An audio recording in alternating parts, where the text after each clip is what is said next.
And greetings and welcome to Victory Videos. Dave Dobbins with you with this, our special segment with one of the greatest prolific guitarists of all time and a great songwriter and a great all-around guy. Welcome to our program, Phil Keaggy.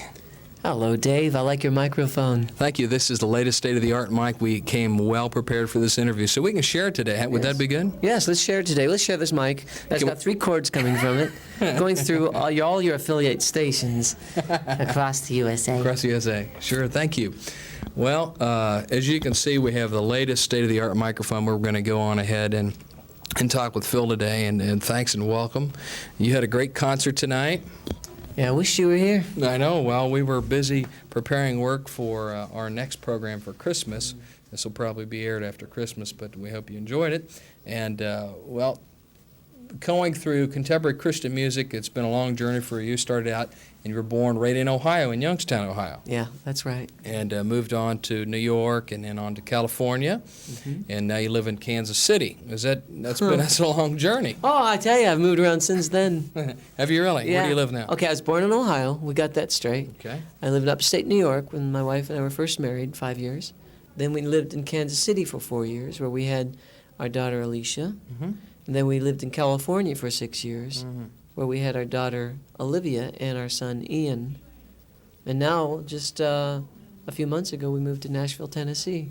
You're kidding. Yeah, we saw the light and came back east again. So, this is a local station, isn't it? Great. Local Yes, show. yes, this is. No Californians out there. No California, unless we have some of the guys from Allies watching. They're from California. Yeah. Hello, guys. Hi, guys. Hi, guys. Well, making the decision to play the guitar for a living, I mean, that's probably something that just kind of evolved for you. I won't go into ask the trite question, how did you get started? But I know that I'm a guitarist also. I didn't share that with you. But being a guitarist, when it becomes a part of you like that, you just sort of evolved in it. What really, gave you that decision to just go out and play for the Lord and make it your living, so to speak? You can hold it now. All right. He's holding the mic now. I've got the floor and the mic as well. But I started when I was 10, and I began to play out with my band when I was 12. And when I was 13, I was in clubs. And so went on from there, and I was making a living, before I became a Christian as a musician. Throughout my teens. I became a Christian when I was just about to turn 19. By that time, I was with a band called Glass Harp, and we'd been playing for, in clubs with James Gang and people like that, opening for groups like Iron Butterfly in those days, Yes, and Traffic. And so things started to roll for us, and we got a contract with Decca Records, who is owned by MCA, who's owned by somebody else, who's owned by somebody else. And so we did these 3 records, and when I left the band, and to just do my Christian music, or the music that is me, that is what I want to do, I was invited to play colleges and coffee houses and churches and things. And I remember that in the early days after leaving Glass Harp, I didn't talk price, and things like that. There was usually just sort of just an offering or an honorarium or some sort of thing. Bless Phil, he's on his way home to his young wife, and but since then, I've gotten a manager and a booking agent, and they've got to be paid too now. So I let them make the prices, but I'm able to. Pressure. Yeah, I still can't make prices, and so I let them determine what I'm worth, I guess. There you have it for a little business lesson. Actually, my head's not in the business, although I like to keep on top, pay my bills, and by God's blessing, provide for my family. Amen. But my heart's in the music and the artistic end of it more so. Well, you've come full circle since Glass Harp. Does it really feel good to be playing what you really want to? I mean, of course, we just met today, but I've been reading a little bit about you, and that when you were with Glass Harp, you wanted to do some of your own music. I read. Yeah. And you started to do a little bit of it.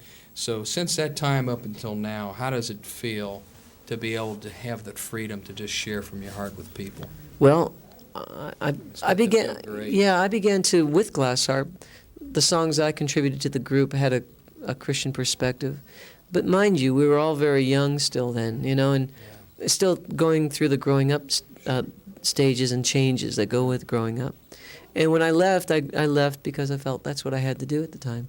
And so in '72, I began to share my music, and I just did it the way I knew how to do in those days. I did a subsequent album after leaving Glass Harp called What a Day in January '73. And I was being, at that time, for what I knew how to do, very free with it. And ever since then, I've really been doing what I want to do. I write the kind of music I want to do, and I think that's probably in one of the reasons why I'm not as commercially successful, or I'm not a household name or anything like that. I don't have hit records or anything like that. It'd be nice. I wouldn't say no to it, but I'm doing what I want to do. I'm being creative in the way I like to be. And that's important to an artist.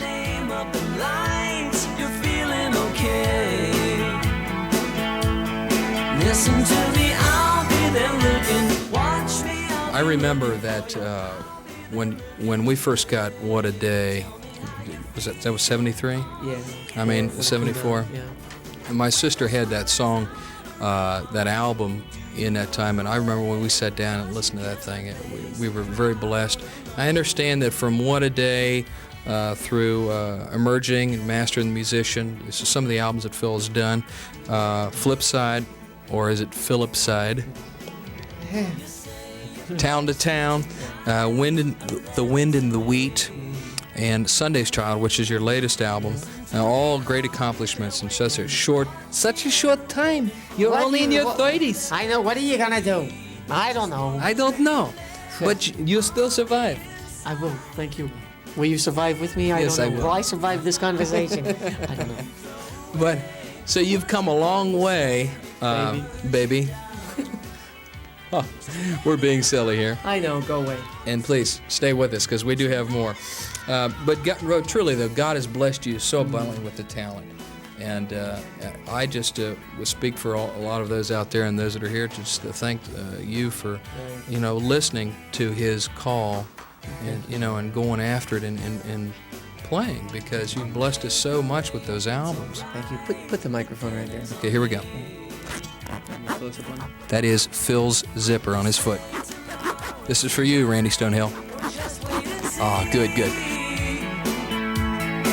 Listen to me, I'll be there looking. Watch me, I'll be looking. I'll be there looking to see you. We're talking with what some people call the greatest guitarist in contemporary Christian music, and maybe in other music, but we just know he's just a regular guy and he plays the guitar real well. It's a small world after all. Thank you, after all, yes. Let's talk a little bit about BC, before Christ. Before Jesus came to your life, what was it like? What was it like for Phil Keaggy before Jesus was in your life? And how did you come to know Him as your personal Savior? A lot of people like to hear that story and to share that, back and forth.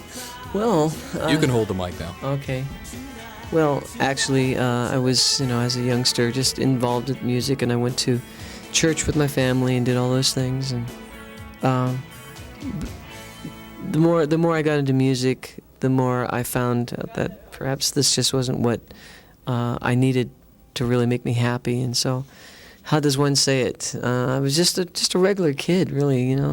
I wasn't anything really ultra special or anything like that. I just was looking for answers, and got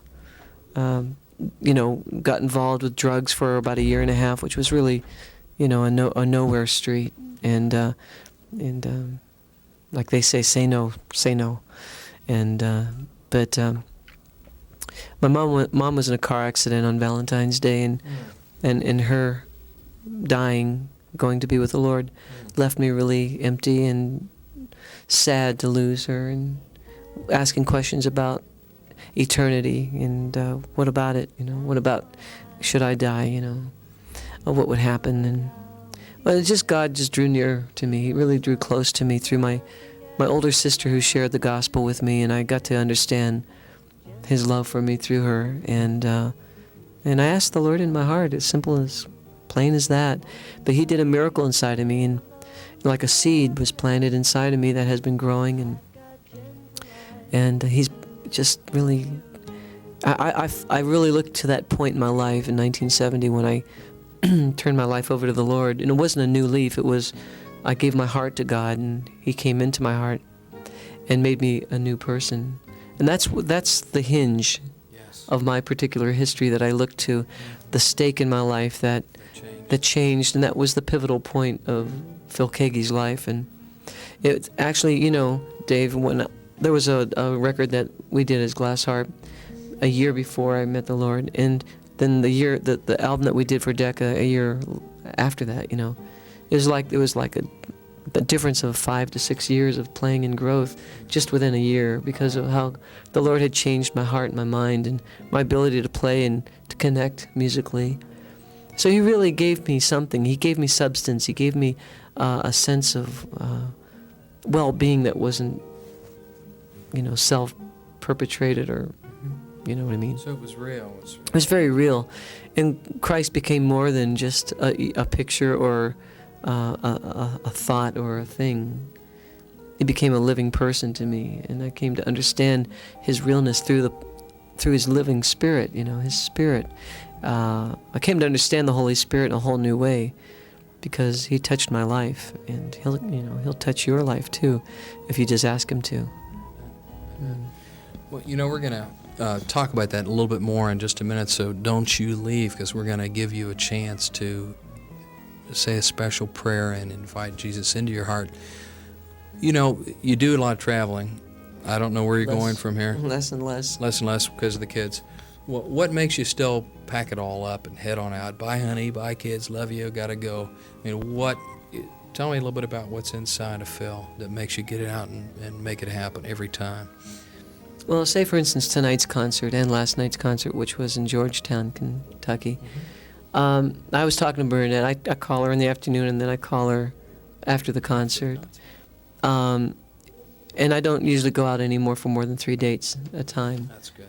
I quit touring the long tours, because to me, they seem counterproductive personally, for me to be away from my family. They miss me. They need me. There's my wife, and there's 3 kids, you know. And as a matter of fact, there they are right now. No. Hi, kids. Shut the kid up. But what gives me the incentive to go out to do that, first of all, I'm thankful to Holly Benyuski, who books my concerts. She's with Street Level Artist Agency, and for the last, must be 3.5 years, she's been booking my concerts, and she's fantastic. So I have a commitment, first of all. But once I'm there and I do my sound check and I'm with the people and I plug in, it's a gift. I mean, I'm seeing what I'm able to do now at the age of 38 as something I'm able to really receive from too, and not take for granted. For instance, I had an injury on this finger where it kind of swelled up and the knuckle wouldn't move, and I couldn't move my finger in. And for a few days, I couldn't even play the guitar, period. And then I thought, what is it, arthritis? Yeah. You know, but I don't think Just so. a young man. I know. But I was concerned, you know. I think this is something I love to do, and if I couldn't do it the way I've known how I've done it, you know, for all these years, it would challenge my faith. But so when I can play and make music and make melody and do what I love to do, I mean, I say to Bernadette on the phone, I said, you know, we've been involved with the move, you know, to our house, and but it's good for me to come out and give of what's inside of me. And know that someone's receiving something good. And it's not just, this is an artist and boom, pow, wow. It's nothing like that. It's a sharing thing, really. I'm actually most comfortable in a smaller situation anyway. If I had 10,000 people at a concert, I wouldn't know what to do. It seems so impersonal. I like an intimate setting. I like to be able to be personal. And I get something from it. And so what gives me the incentive is, it's that I'm sent there to do it. But thanks to my management and my booking agency, if it seems like a very unreasonable request for me to go, they ask me if I like to do it. So I'm not always a slave to the date book, you know. I have, you know, for instance, they've asked me if I'd like to go to Europe, and I said no. I'd just rather not go this time around, unless the whole family can go. I'm just that way now, you know. They're little, they need me. And so, but knowing that I have something of what God has put inside of me that I like to share with others, it's there, and it can come across in a musical way. You're feeling okay. Listen to me, I'll be there looking. Watch me, I'll be looking for you. I'll be there looking your way. And Phil, as we kind of close out this section of our program, by the way, thanks a lot for being with us today. You're welcome. You're welcome. And we welcome you to our city. Let's talk just real briefly as we finish out today. You know, a lot of kids worship we were talking a little bit before about artists. They worship the artist. They worship the music. How can we take that and focus that onto God as we worship God?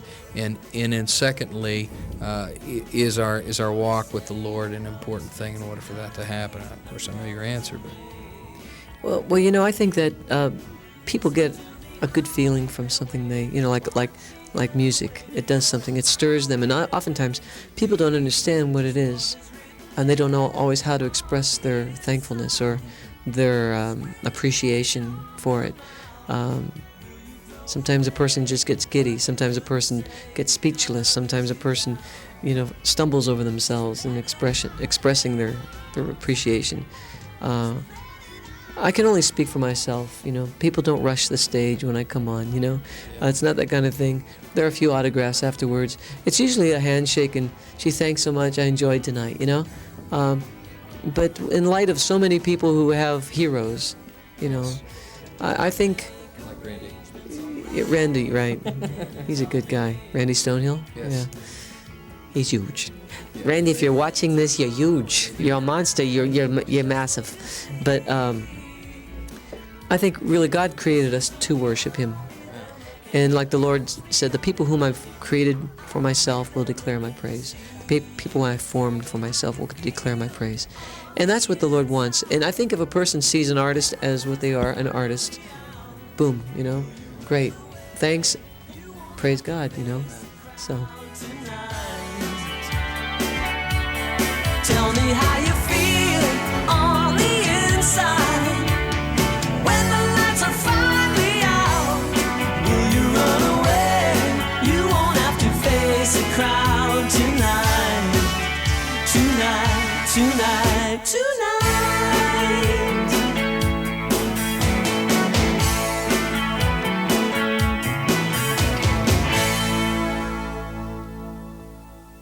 I think we got it that time.